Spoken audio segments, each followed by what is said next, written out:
Sağlık ministri yurdun esasy karantin zowluklarının yerleşýän yeri bolan Türkmenabadyň lokmançylyk edaralaryna barıp gördi. Adatlyň habarçylary yurdun baş saglyk resmiýetiniň koronavirus bölümlerine barmanlygyny habar berdiler.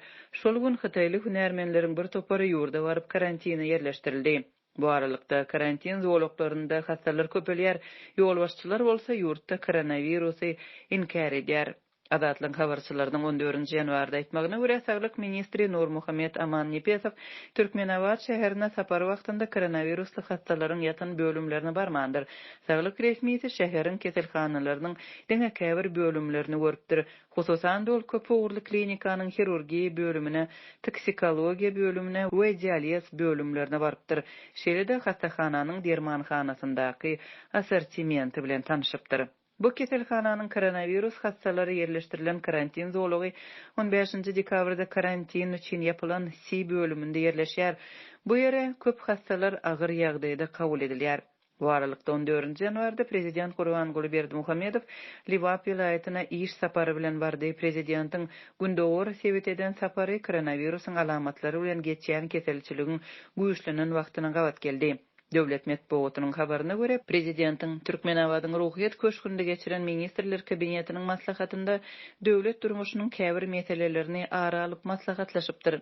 Resmi habarda hökümetiň koronavirus pandemiýasy we ýurtda keselçiligiň ýaýramagy bilen bagly meselelerini gozganlygy habar berilmedi. Häzirki wagtda ýurtda koronavirus alamatlary bilen ýüze çykýan keselçilik ýaýbanlanýar, ölüm ýagdaýlary köpelýär, keselhanalarda adam köp. Yeni köp adam öz öýlerinde bejer galýar. Gysgly tertipde işleýän lokmanlaryň arasynda keselleýänler köpelýär. Döwlet sektorundaky idaralaryň we kärhanalaryň işgärlerinde şol sandy muallimlerde, zawod, fabriklerde işleýänlerde koronavirus edilýän testler arkaly anyklanýar. Adynyň eferde agdalmazlygy şerti bilen gepleşen lokmanlaryň sözlerine görä, ýurt koronavirus tolkunyny başdan geçirýär. Hastahanalarda görülýär edilmedik derejede hasta köp, sinaglaryň köpüsi COVID-19-yň bardygyny tasdikleýär we öýküniň zeperlenmegi bilen bagly ýagdaýlar köp ýüze çykýar. Keselhanalarda koronavirus hakda görülemek henizem gadagan edilýär. Bu aralykda adatlyň habarçylarynyň sözlerine görä, ýurtda işleýän daşary ýurt kompaniýalarynyň hünärmenleriniň Türkmenistana barmagy dowam etdirilýär. 14-nji ýanwarda Samandepede we Ýaşyldepede yerleşýän gazy gaýtadan işleýän kärhanalaryň işgärleri Hytaýdan Türkmenabad şäherine barypdyr.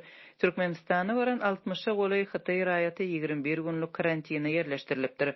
Farap regionda yerleşýän kärhanalar türkmen gazyny Hytaýa eksport etmek bilen meşgullanýar. Bu kärhanada Türkmenistanyň raýatlary hem işleýärler. Koronavirus pandemiýasyndan öň kärhanalarda işgärler üçin 15 günlük iş smenasy bardy. Kärhanalarda şol sanda Samandepedäki we Ýaşyldepedäki zawodlar COVID-19 keseliniň ýüze çykmagynyň köpelmegi sebäpli kärhanalaryň yerli işgärleri soňky wagtda 4 aýlap işleýärler we soň çalyşýarlar. Bu arada Adatlyň vilayatdaky habarçylar aýdýarlar. Olaryň sözlerine görä, işgärler soňky edip 30-njy dekabrda çalyşyp indi 4 aýlap işlejek işgärlere zawoddan çykmak gadagan edilýär. Hytaý hünärmenleriniň Türkmenistana barjagy barada Adatlyň habarçylary ýanwar aýynyň başynda habar berdi. Bu aralykda Adatlyň çeşmeleri pandemiýa şertlerinde ýygyderli howa gatnawynyň ýatyrylmagy zerarly ýurdun daşynda galan türkmen raýatlarynyň ýurda getirilmegine ýakyn wagtda garaşylmaýanlygyny aýdýarlar. Türkmenistana barýan daşary ýurtlar 3 hepdelik karantinda bolmaly.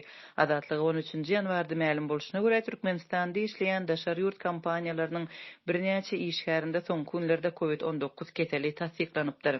Liwap vilayatyndaky habarçymyzyň sözlerine görä, Çärji etrafynda gurulýan gaz turbinaly elektrik stansiýasynyň 9 işgäriniň testleri koronavirusyň bardygyny görkezipdir. Hünärmenler 5-nji dekabrda Türkiýeden barypdyr.